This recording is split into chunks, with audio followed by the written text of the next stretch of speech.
Hello, dear friends. Here we are. Drops of light. Who doesn't need lots of drops of light? We all need it. We all need it.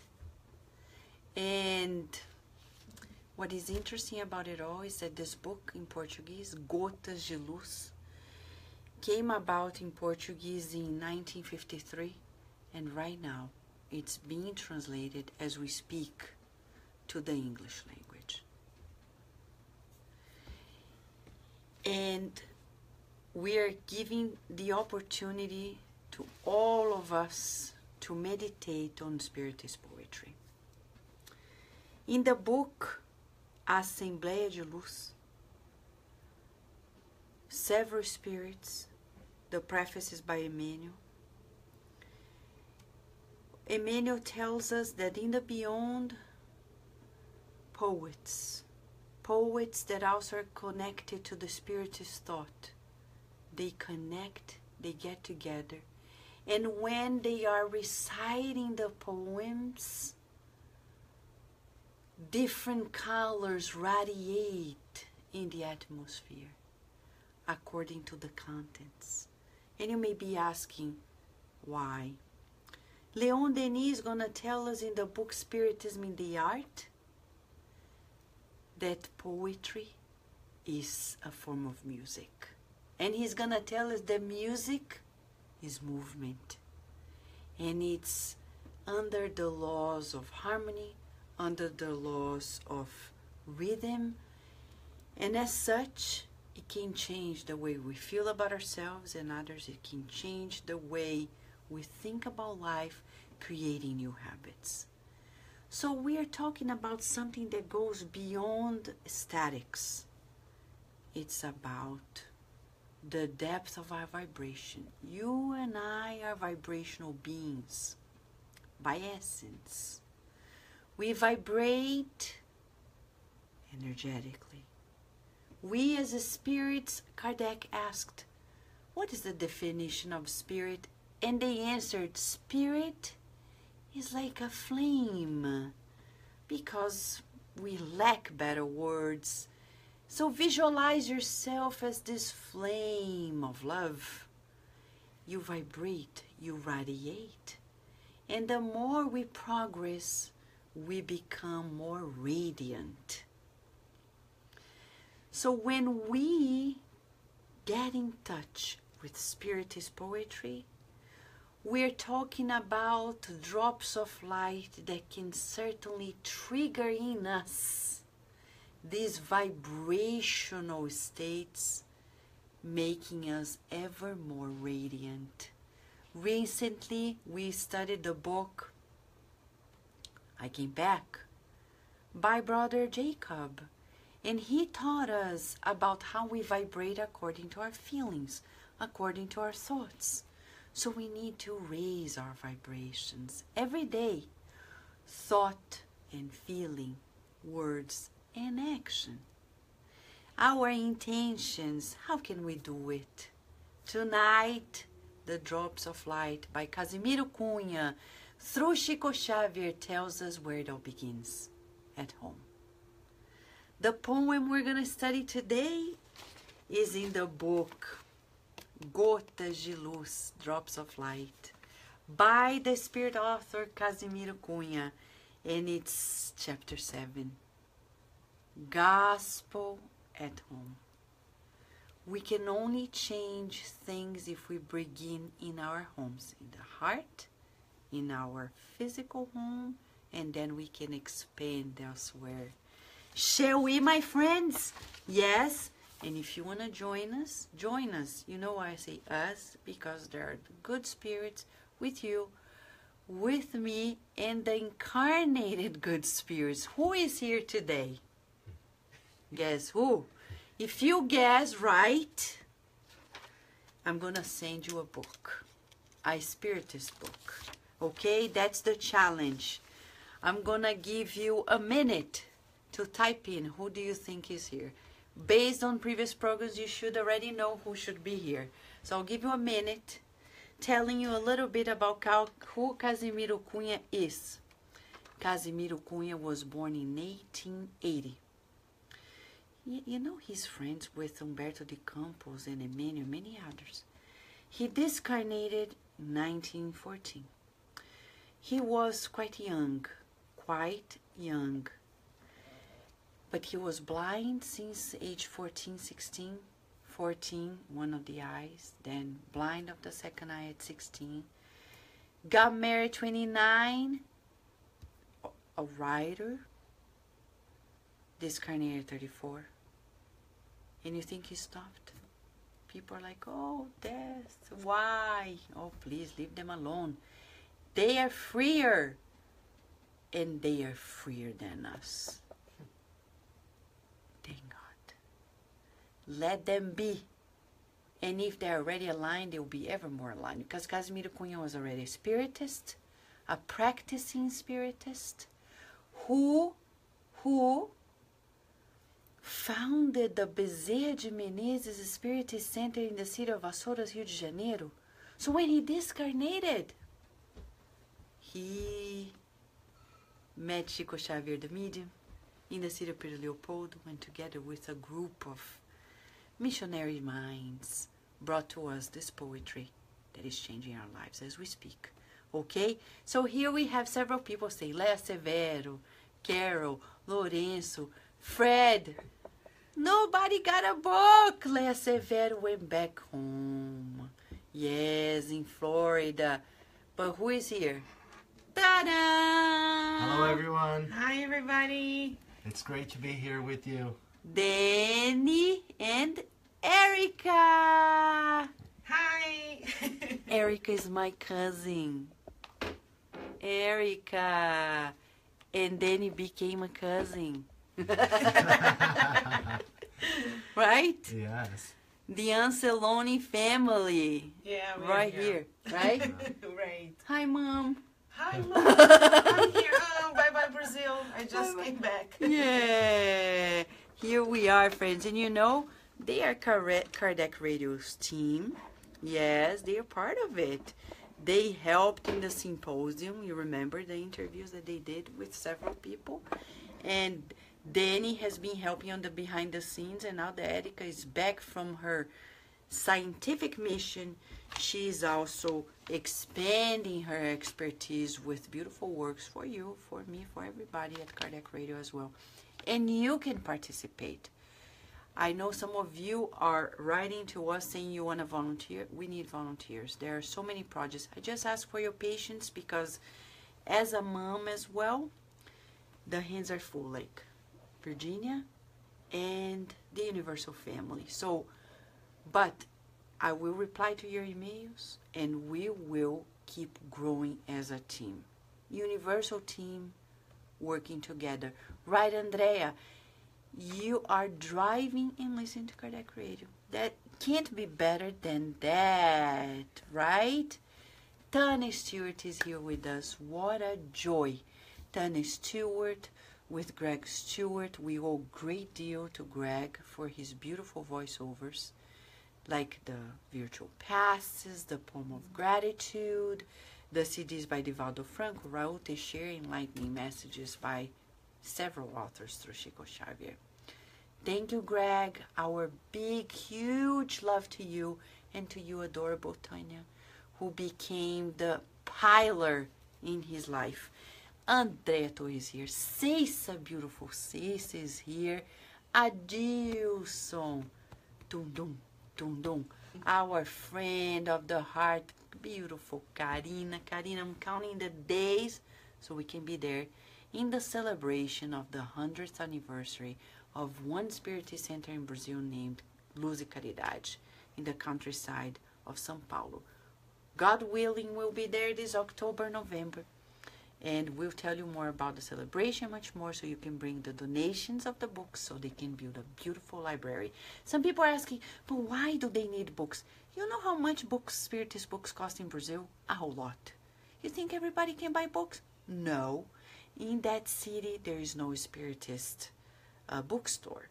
So we need to build a library, and it's the universal family doing this. As much as it is important to give food to the children in Africa, it is vital through Fraternity Without Borders. It is vital to give food for the souls wherever they are in the world, whether in South Africa or in Brazil, the United States, because the Spiritist books become nourishment for immortality. A song, huh? Immortality. Ah, yes. Friends, here we have Solange, beautiful Solange, Sunshine, Sol, Rihanna, Rafael is here, super good vibes. Célia Lancaster, Julija, beautiful Australia. Julija is our torch of light in Australia. Forgive me for saying this, it's too much, but it is true, Julija. Keep it up, Julija. Raquel, beautiful mother and friend. Angelita. So if you want to buy the t-shirt Fraternity Without Borders to help the program, talk to Angelita, okay? She is here, right here and now. Rudy, super happy to see you too. And beautiful Joyce Magalhães. It can't be better than this unless we were everyone in Jupiter. Oh, that's our goal one day, to visit Jupiter. We hope we can visit that beautiful planet and say thank you for helping us on the earth. Because you think the other planets don't help us too? We help other countries, other planets help our planet. Fair enough. Now we need to help other planets too. We hope one day we get there. You ready for the drop of light of the day? You are, guys? Yes. Ready, set, and go. As our beautiful Kara Correa and Mark Smith say in their program, Kardec Radio for Kids, which is a must, because if we don't help the new generation, we won't progress. All right? Breathe in and out, because this is therapy for our souls. This is true remedy. Gospel at home. When the worship of the gospel shines in the core of the home, the struggle of every day begins to sanctify. Where the tongue deranges, lacerates, and slender, it brights flowers that bloom in sacrosanct joy. In the place where lies make wars of incomprehension, truth establishes the empire of Christian love. Where wrath roars and bites, as rough and invisible beast, the loving silence arises and brings understanding, respect, and await. The mind of the apprentices, drinks, sips light in the air. All contend gladly for the glory of helping. The blessing of open worship in the divine guideline. Jesus talks to all and the home lives happy. Whoever brings the church within, fighting darkness and evil, finds the sublime door of the heavenly kingdom.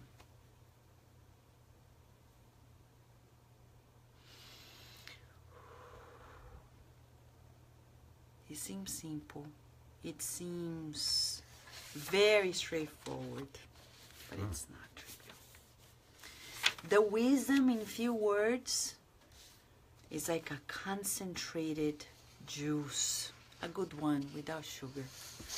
because these sugars that peak our insulin is not too good. You know, juices are very dangerous in that regard. So you better stick with the fruit. So the fruit here is strong. It's telling us, if in our homes we open the opportunity to cherish, to worship the gospel, everything that we struggle about is going to be sanctified. And you may be asking, what does that mean? Because these words are not the words that we are imagining. The meaning is different. First and foremost here, worship the gospel.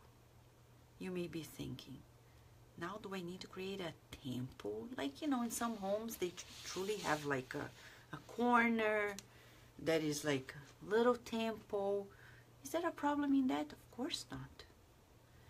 But they are saying worship, meaning, go to chapter 2 of the third part of the Spirit's book by Allan Kardec, Divine or Natural Laws. And we learn with the spirits that one of the laws of life, law is law, meaning if we don't fulfill, we're going against it. And you don't need a Senate or House of Representatives to tell otherwise. It's a statement of the divinity saying, law. If we do it, we're good. If not, we're incurring into what we call a crime.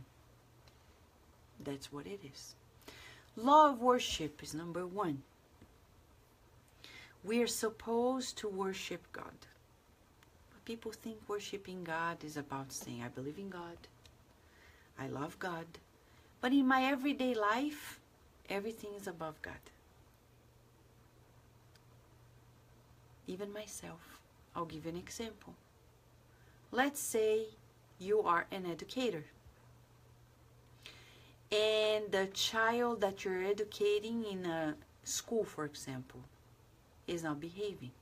And you think, if I discipline this kid, even if kindly, they're going to think that I am, you know, not the best friendly teacher.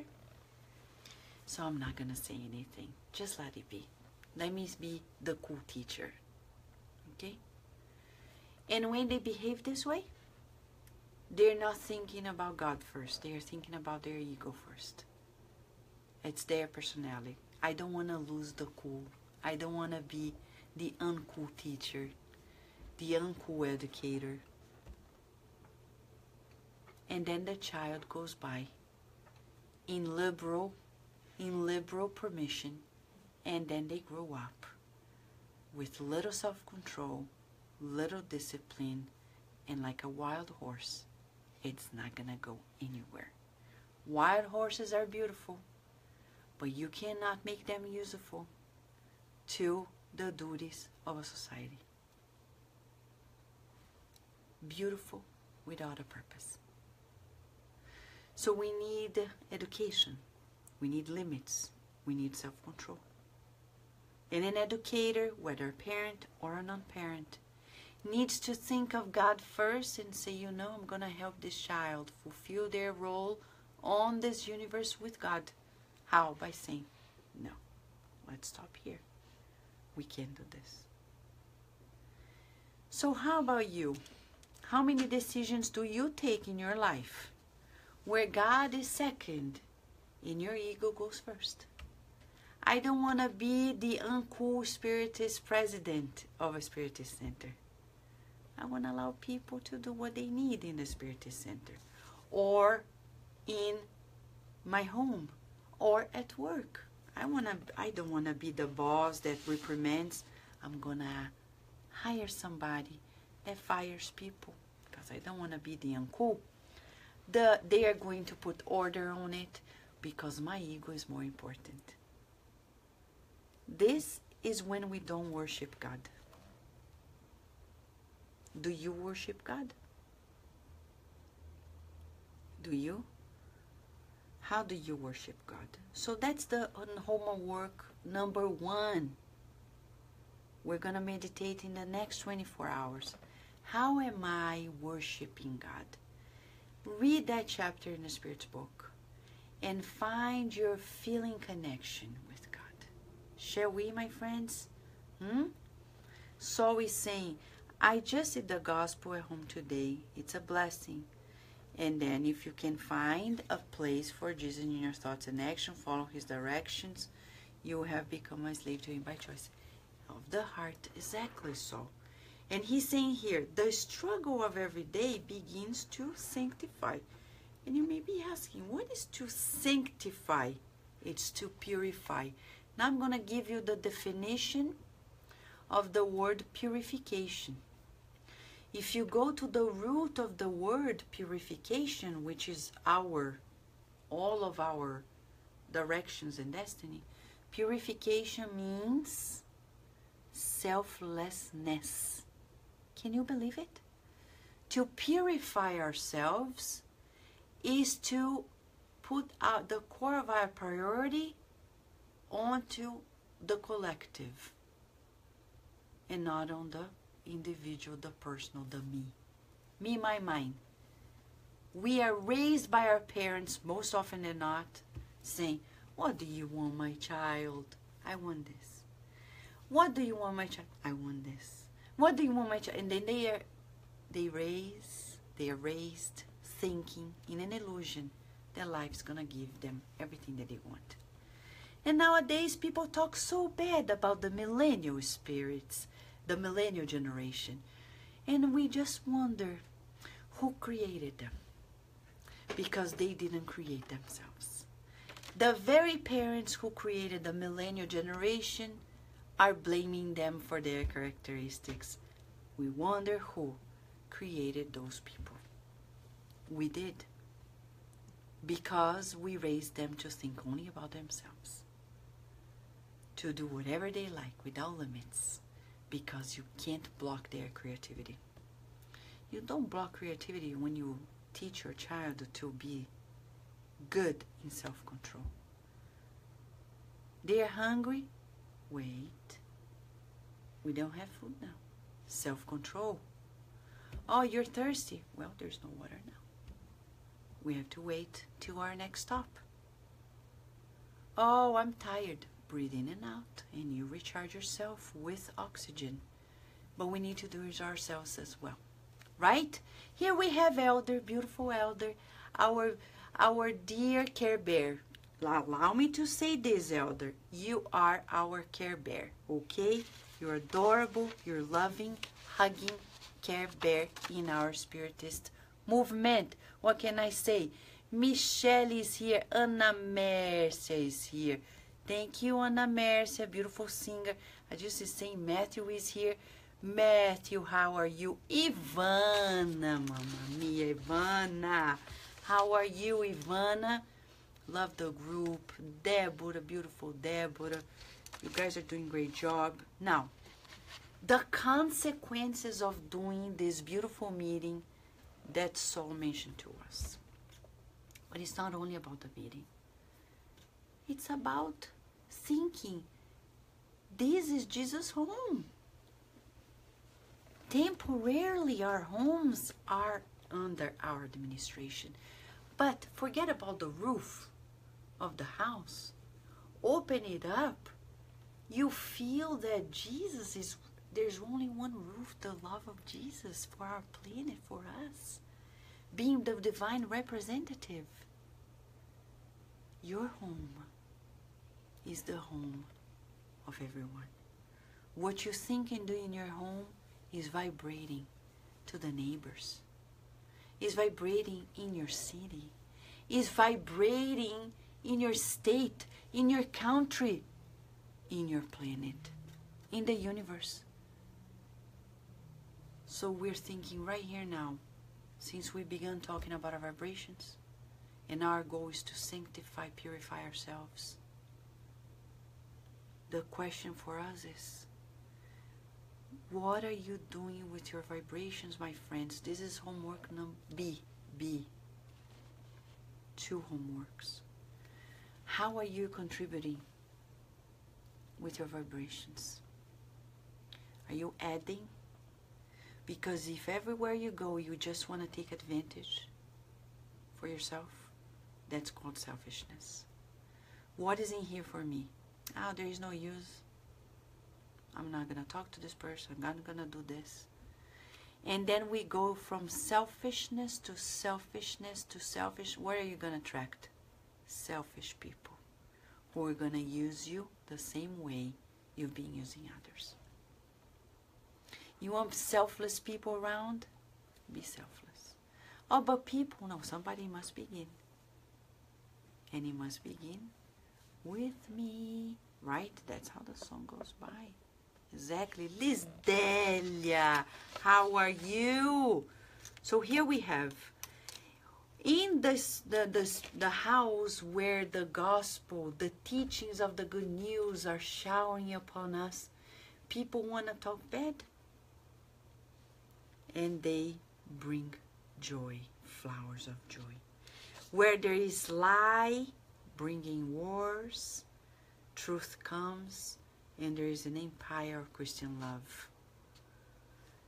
And where there is anger, wrath, loving silence arises. I'll never forget my adorable grandmother, Amália, who is the president of the Centro Espírita Luz e Caridade that is turning a century. She raised us saying, you better not say anything.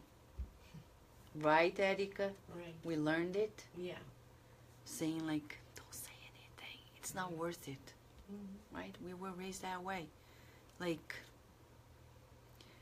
you know, I dream about the day we can be the same model for our children, for our grandchildren. That they're going to recall us as a reference of peacemaking. We need to take responsibility, my friends. And the mind of apprentices, the children, they sip light. They see in our vibrations. Some parents are like, how do I teach my child this? Be it. What? Be it yourself. And then they will. It's the vibratory impression, the imprint. Be it, and they will become. The visual part of our brain is the most used because we're visual beings. If you say something, but you do something else, they will stick with what you do. So be careful about the emotional body language. And observe how you can emanate those vibrations. How can I teach them calmness? Be calm. How can I teach them to be studious? Be studious yourself. Inner vibration. Right, Stella? Beautiful Stella, how are you? So, the blessing of open worship in the divine guideline, Jesus talks to all, and the house lives happy. What is open worship? Open worship is what? It's not in the inner only. It's externalized. It's not in a temple. It's everywhere. So I am worshiping God like this. I look at my husband, and I may be angry at my husband sometimes, but I say, he's a child of God. How can I be angry at him for so long? So I shorten it. 30 minutes, 20 minutes, 15 minutes, 10 minutes, 5 minutes, and then never again. One day. That's the dream. Our children, they're mischievous. They're not behaving. And we're like, oh man, whose children are these? Right? The answer, children of God. Right? Not ours. Danny and Eric are here. You can see. Right? Children of God. And we need to practice this awareness. Open worship. That's how we worship God, saying, oh, how can I be angry at this person? How can I use this person? These are children of God. This is how we worship God. We worship God by respecting God's creation. So I tell myself, I need to feel that they are children of God. I need to remind myself. You see somebody in the street and like, this person. No. Hey, hold on. Children of God cannot do this. Well, if you see a cockroach during summertime, child of God, but we're given by God the power of reincarnation. And we say, are you ready to reincarnate, cockroach? This is our time. This is over. Welcome to the next one elsewhere. But we respect. I know some people who kill cockroaches with anger, as if they are true enemies. And that's a problem that needs to see a psychologist. Some people during summertime, they see wild animals in their backyard and they're upset. They're like, they're insulted by their presence. Like, how come a groundhog is visiting my house? Well, but remember, this was their house before you came in. Because this nature, your backyard, was theirs. Everything is ours. How can we be angry? When we are angry at an irrational animal, we are more irrational than the animal. I know people who are angry. I remember a lady who was often upset with her dog because he was peeing at the fridge. I know it's upsetting. But she was so angry that one day she took her shoes and started spanking the dog. And she came talk to us. She's like, I can't believe I did that. Well, at least you know you are wrong. You need to see a psychologist very soon. Because your anger is being externalized and you're abusing one being that depends on you. I'm telling you true cases. I know they're sad, but they are real. So go find a psychologist. Work on your emotion. Release your anger. But first, identify your anger. So if we cherish this open worship, the house is going to be happy. Reality check. Is your home lacking happiness? That means the diagnosis is you or I, whomever is feeling that, need to bring more of this worship of the gospel to the home. Because then we're going to renew our hope, our courage, and our faith. With that, as Jesus said to Bartholomew, we can go everywhere. Finally, he says, whoever brings the church within, that temple within, the worshiping of God within, fighting that inner darkness inside of us, finds the sublime door of the heavenly kingdom that already happens here.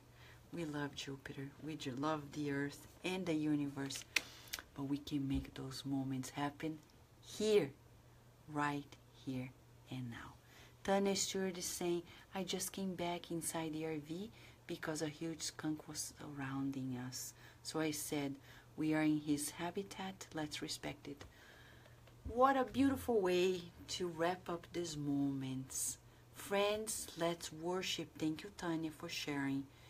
And let us do the homework and think about the opportunity of bringing that worship inside of us and from us, vibrating this we are the children of God.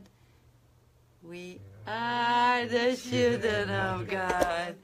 We reincarnated to learn to do good. Whoa, powerful! Let's keep it in mind. Rejoice, friends, because life is really a joy. It's worthwhile investing on it. Talking about it, the latest issue of the Spiritist magazine is available to you. Just go to the Facebook page of the Spiritist magazine and click on the link where you can read it, or go to the app. It's free of charge. Spiritist magazine. Bye-bye! Bye. Bye, everyone.